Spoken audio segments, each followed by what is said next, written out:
Welcome to the latest William Hill FWA podcast. I'm here with Johnny Northcroft of the Sunday Times.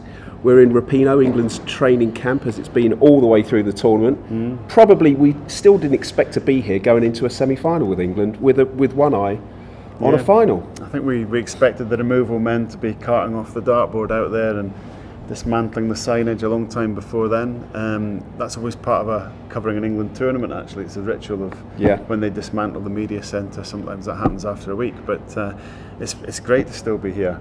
And this place is really buzzing. I think it's got busier all the time. There's more foreign journalists, there's more interest, and it's pretty upbeat. And of course, this game with Croatia really is a crunch game, isn't it? Yeah. It needs not any more introduction than that. England, according to William Hill's odds, 13-10 favourites. Croatia 12-5. Yeah. The draw in 90 minutes, 2-1. So, you know, can you see it going to extra time? Oh yeah, definitely. I mean, look at Croatia's last two games. They're the penalty shootout kings. They like 120 minutes and then penalties. I think the teams are very evenly matched. I think it's a bit more like the Colombia game than the Sweden game. I think England were clearly a better team than Sweden. I think there's very little to choose between England and Croatia. They've both got different strengths. I think it's going to be very tight, and it's going to be about really who handles it, but maybe also who comes in a bit fresher, which is where I think England might have an advantage. Well, obviously they played two lots of 120 minutes and penalties. And then, as you say, over qualifying to get through, England 8-13 on Croatia 5-4. So England favourites to go through. So there's a clear difference there, yeah. And in terms of, we haven't seen this before in the betting, but a penalty to England after VAR, 9-2. Is that worth a That's punt? a pretty good bet. I mean, if you think how strong England are on set pieces, and how other teams have had to resort to, blocking tactics on the edge of the law to try and stop them getting to those set pieces. VAR has already helped England win a couple of penalties in those situations. I would say that probably there's been a few occasions where England weren't given penalties and they should have been by VAR. So I think that's not a bad bet, actually. As I say, following possibly a corner kick situation. And of course, Harry Kane, so important to England with his 6 goals so far. Yeah. But that's 16-5 to make it 7. Sorry, 16-5 to score the first goal. 6-5 to make it 7 goals. So yeah, I mean, he's in a goal drought at the moment, isn't he, Harry Kane? One game. He must be short on confidence. It's always a good bet on Harry Kane to score. I think. I mean, look, he really impressed me against Sweden. He was very selfless. He actually drew Swedish defenders into the midfield area by coming short, allowing Raheem to make his runs. I suspect he might play more as the way we know him as a number 9 in this game. And you always think that if England are going to succeed in this tournament, Harry Kane's going to be a huge part of that. So if the bet is right that England are favourites to go through, then also I'd say Harry Kane to score is a good bet. To score at some stage. A hat-trick for Harry, 35-1. Now there's long odds, and it probably is pretty unlikely against Croatia, isn't it? They're a better side. I mean, it'd be sensational if he scored a hat-trick in a World Cup semi-final. I can't remember the last hat-trick in a World Cup semi.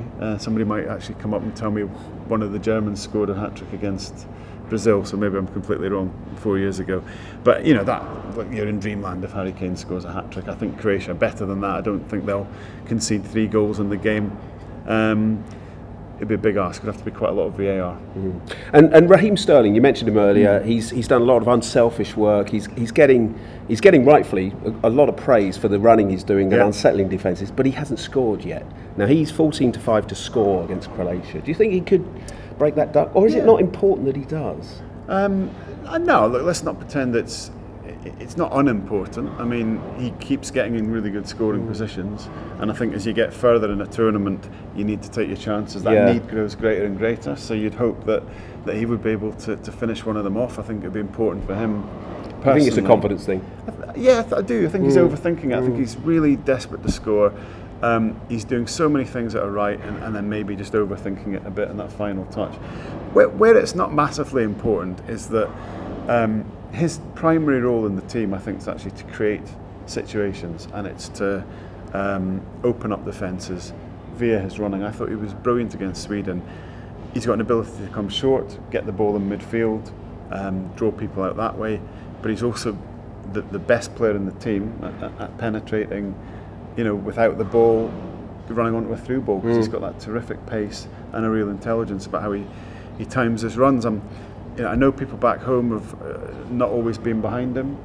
All I can say is viewers on TV aren't seeing what we're seeing in the stadium. Exactly. It's a big point, isn't it? You see a lot more when you're there, don't you? Yeah, you do. You appreciate the quality of his movement. You appreciate that in some of these situations where maybe on TV it looks like he's losing the ball and unnecessarily, you appreciate he's receiving it in really tight and difficult areas.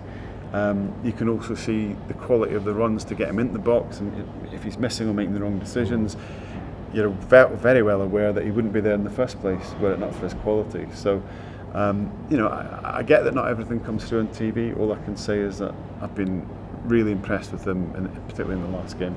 And then obviously the other one tomorrow night, Belgium against France. Huge game there. Two really top quality sides, and probably not a lot between those two, is there? I wouldn't have said there's nothing between them. That's even tighter than England v Croatia. It might be the old cliche about who turns up on the night, blah blah blah. Whose top players play their best.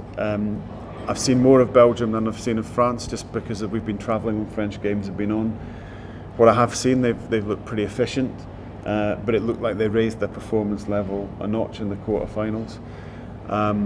They've got fabulous talent, really good talent, really sort of dangerous forwards, and obviously in Kante, maybe the world's best holding midfielder. Yeah. But Belgium have got Eden Hazard, Kevin De Bruyne playing as well as he played against Brazil. They've got that great defence. There's maybe a feeling that it's their time. A bit like the golden, they're called their golden generation, a bit like ours in 2002, 2006. Well, it's done better than England's golden generation. Yeah. So what would you say, putting your neck on the line as a final lineup for Sunday in Moscow? Oh, it's really hard. I mean, despite what I've just said about Belgium, I think France just shade it for me. And against? England. I think a France-England Sacre Bleu final in Moscow. Can't believe I've just said Sacre Bleu. But there we are. And that would be a really incredible game. And very much a Premier League game, because we know the French team so well.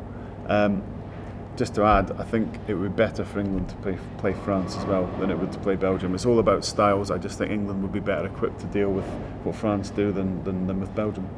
Johnny, thank you for your insights. Brilliant. Hopefully we'll be coming back for another William Hill podcast very soon, previewing the final. Just keep coming back to this space.